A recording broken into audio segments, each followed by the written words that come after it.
Hello, my name is Pastor Kris Kollar. I'm the pastor of Pleasant Valley Lutheran near Malabar Farm and St. Paul Lutheran Church in Lucas. Greetings. We are reading through the Bible with commentary. We are in Exodus.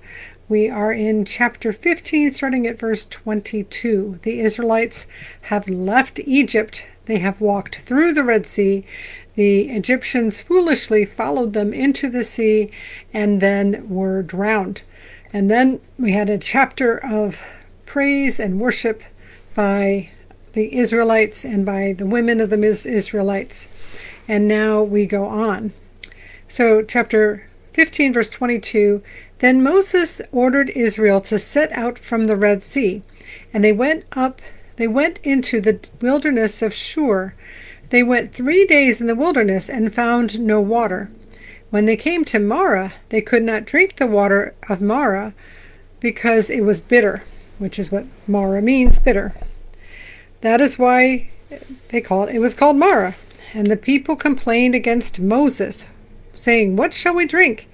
He cried out to the Lord, and the Lord showed him a piece of wood, and he threw it into the water, and the water became sweet. There the Lord made for them a statute and an ordinance, and there he put them to the test. He said, "If you will listen carefully to the voice of the Lord your God, and do what is right in his sight, and will give heed to his commandments, and keep all his statutes, I will not bring upon you any of the diseases that I brought upon the Egyptians, for I am the Lord that heals you."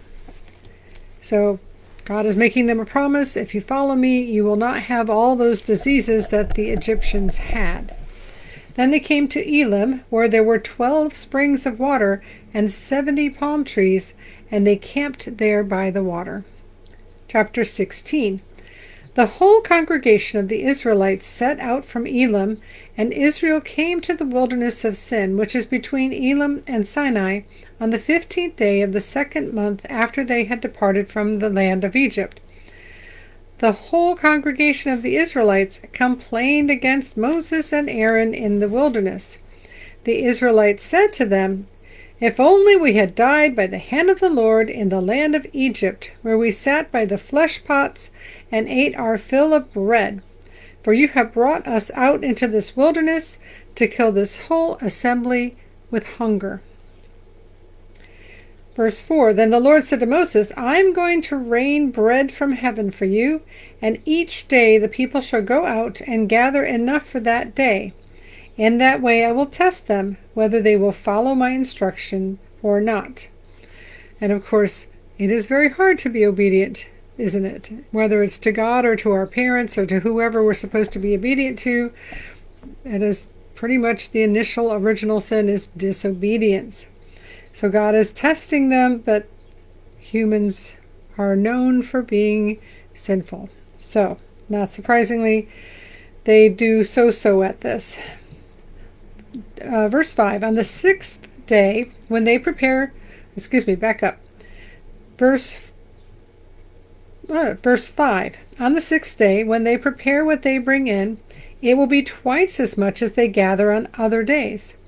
So Moses and Aaron said to all the Israelites, "In the evening you shall know it was the Lord who brought you out of the land of Egypt, and in the morning you shall see the glory of the Lord, because he has heard your complaining against the Lord.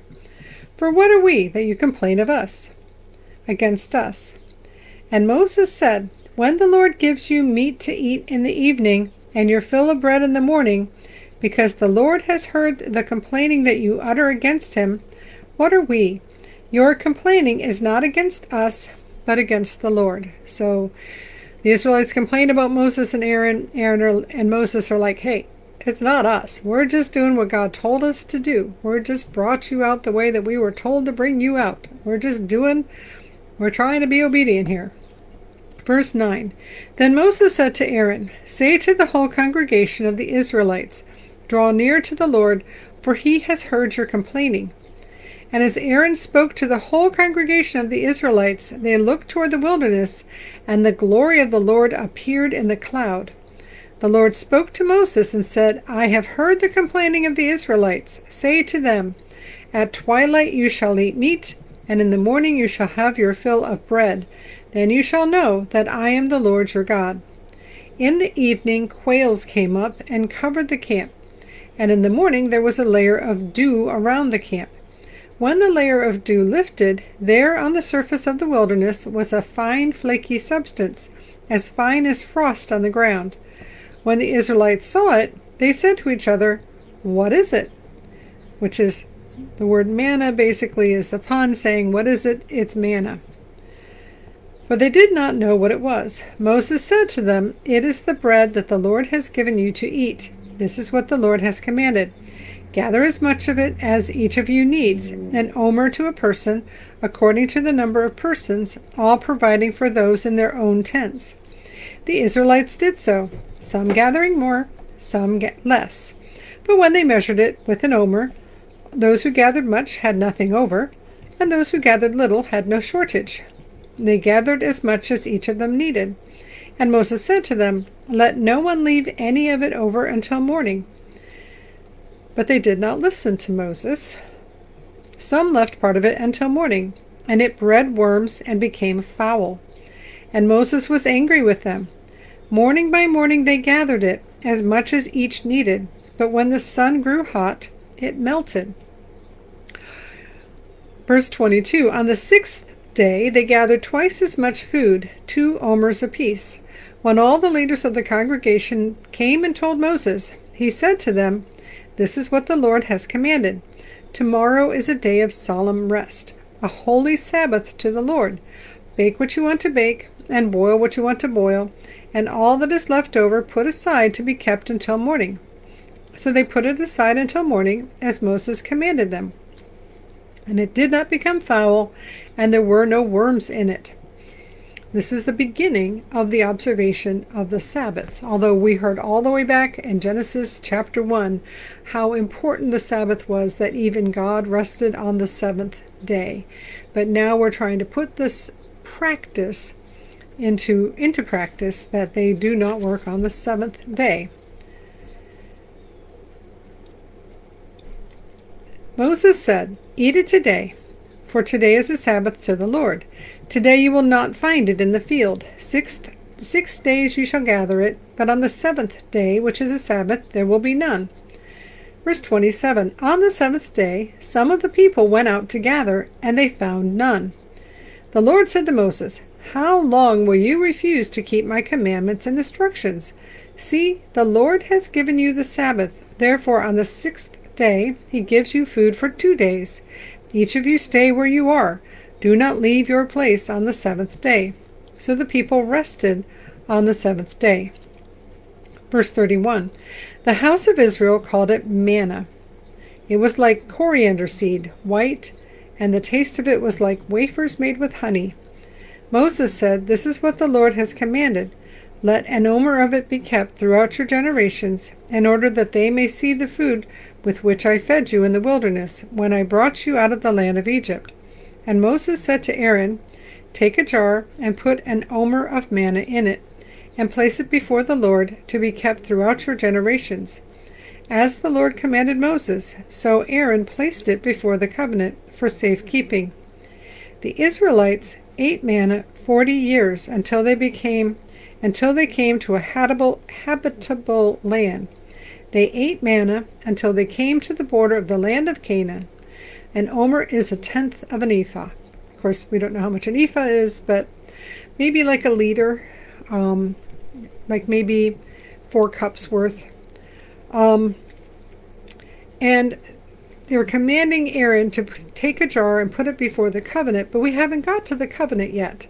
But when you hear passages in the Bible, they're not necessarily like 1st, 2nd, 3rd, 4th, 5th. Sometimes there's this whole thing, and then we go back, and this is the case here, and then maybe we jump a whole way up ahead, and it's not always a linear progression time-wise with the Bible.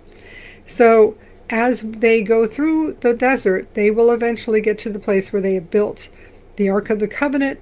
They will have the covenant, at which point the jar of manna goes into the Ark of the Covenant, and it's kept there with the covenant But right now we're seeing this is the introduction to the fact that manna is there, and we hear this is how it works. 6 days it falls. The 6th day they gather twice as much. 7th day it does not fall, and it continues falling for the 40 years that they are in the wilderness, and does not stop until they come to the land of Canaan.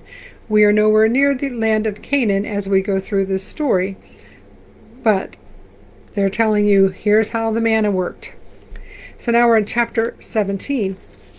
From the wilderness of Sin, the whole congregation of the Israelites journeyed by stages, as the Lord commanded. They camped at Rephidim, but there was no water for the people to drink. The people quarreled with Moses and said, "Give us water to drink." Moses said to them, "Why do you quarrel with me? Why do you test the Lord?" But the people thirsted there for water, and the people complained against Moses and said, "Why did you bring us out of Egypt, to kill us and our children and our livestock with thirst?" So Moses cried out to the Lord, "What shall I do with this people? They are almost ready to stone me." The Lord said to Moses, "Go on ahead of the people, and take some of the elders of Israel with you. Take in your hand the staff with which you struck the Nile, and go. I will be standing there in front of you on the rock at Horeb. Strike the rock, and water will come out of it, so that the people may drink." Moses did so in the sight of the elders of Israel. He called the place Massah, which is, get the right footnote here, which is test, and Meribah, which is quarrel, because the Israelites quarreled and tested the Lord, saying, "Is the Lord among us or not?" And as we read through the Bible, you'll hear a reference to the waters of Meribah. So the waters of the quarrel, the waters where Moses struck the rock and the water came out, is Meribah. So you'll hear about this again as we go through. Verse 8, Then Amalek, that is the entire nation, the people, a bunch of soldiers from the country of Amalek, which was the descendants of Esau. Then Amalek came and fought with Israel at Rephidim. Moses said to Joshua, that's his assistant, "Choose some men for us and go out and fight with Amalek. Tomorrow I will stand on top of the hill with the staff of God in my hand."